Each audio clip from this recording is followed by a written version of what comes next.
This is the portrait of a veteran. This is the portrait of a man who was ready to do whatever his country asked.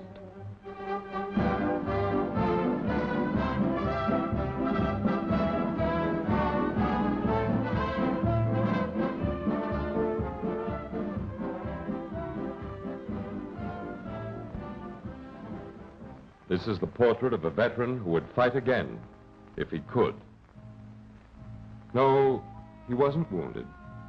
It wasn't an enemy shot that crippled him. It's not a wound of battle that makes him walk this way. Yet this soldier was crippled by the war. He was one of the tens of thousands of men who were mobilized. Away from home, away from friends, away from old habits, he was struck by an enemy in the blood, by a germ, the spirochete, the germ that causes syphilis. Syphilis that came, then seemed to go away, but stayed in the blood to cripple him later on. This is the portrait of a veteran of World War I, a portrait of one of the thousands of soldiers taken from duty by syphilis, one of the thousands crippled, some killed, by the enemy in the blood.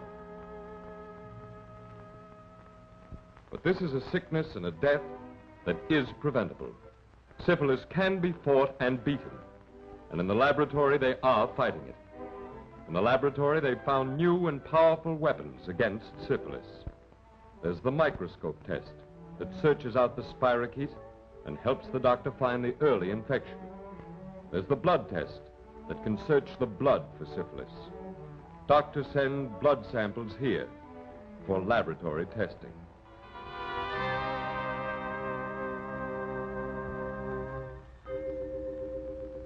And the technician examines the blood and finds negative.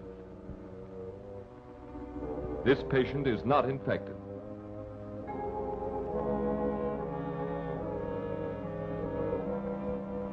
Negative. This patient is not infected.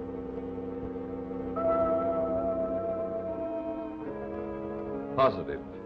Danger. This patient may have syphilis. Then the doctor examines him for other signs and does a second blood test to check the first. And if the patient is infected, then he can be treated. The infection can be fought with the weapons of the laboratory. And the infection can be conquered if the patient takes the full course of treatment. The laboratory has found the chemicals that cure syphilis: bismuth, mercury, and arsenic. Early treatment with these chemicals is insurance against a child born dead or crippled, insurance against a heart weakened by syphilis. Yes, the battle in the laboratory is well fought, but this is only half the fight. Here is where the other half of the fight must be made. Here in the schools and colleges. Here where syphilis strikes at the fighting strength of the country, in the Navy. And among the soldiers, here we must fight.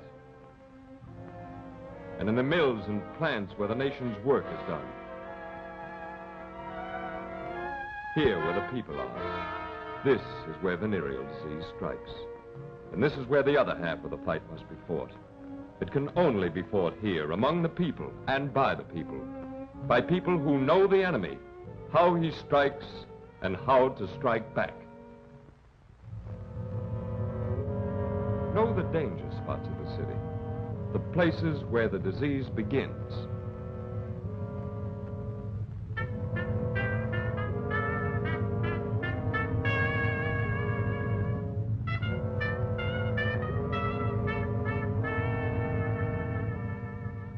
The places that infect the city and infect its people.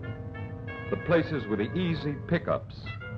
Yes, these are the danger spots. The places that breed syphilis.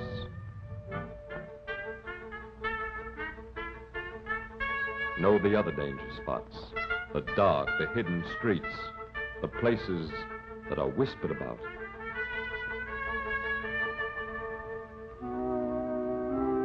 These are the danger spots. Here the disease begins. Yes, here it begins. Here a new chain of infection starts. A chain of infection that will take lives of children to be born and bring people to hospitals, to insanity, and to blindness. Here it begins and spreads from one part of the city to another. from one person to many people. One infected person carrying infection to many people, and the infection spreading from them to countless others.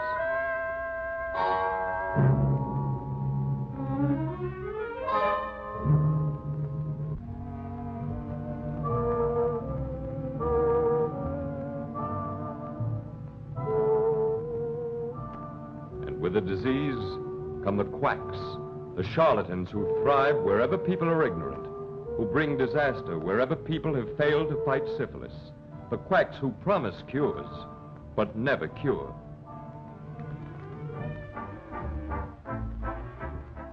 Don't worry, kid, I can cure you. It's no worse than a bad cold. I'll clear it up for you. Here, drink this. Cure is guaranteed. 30 years as specialist in men's diseases. $1 a bottle, it's cheap, kid. You can't go wrong with this stuff. You can't go wrong. You can't go wrong. You can't go wrong.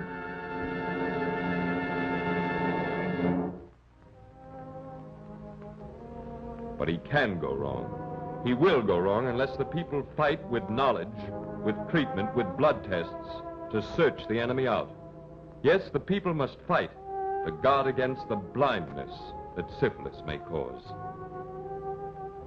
to prevent the insanity the disease can bring, to prevent the crippling, the broken minds, the twisted limbs, the suffering and the poverty. All these the people must fight. And the fight must be swift and hard, because every day the casualties mount. Thousands are sick and idle, and important jobs are left undone. Production is sabotaged by syphilis.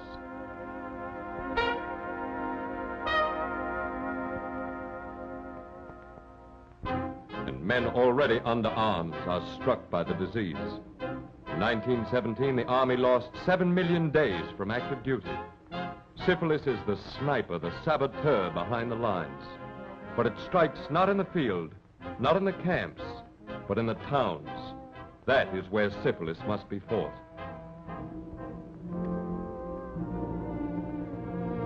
So if the people learn, if they'll go to the doctors and the clinics to find the skills that will make them safe, if each person will guard himself, he can help destroy this waster of America. He can save his own and the nation's strength for production, for the nation secured, for all the work and joy of living.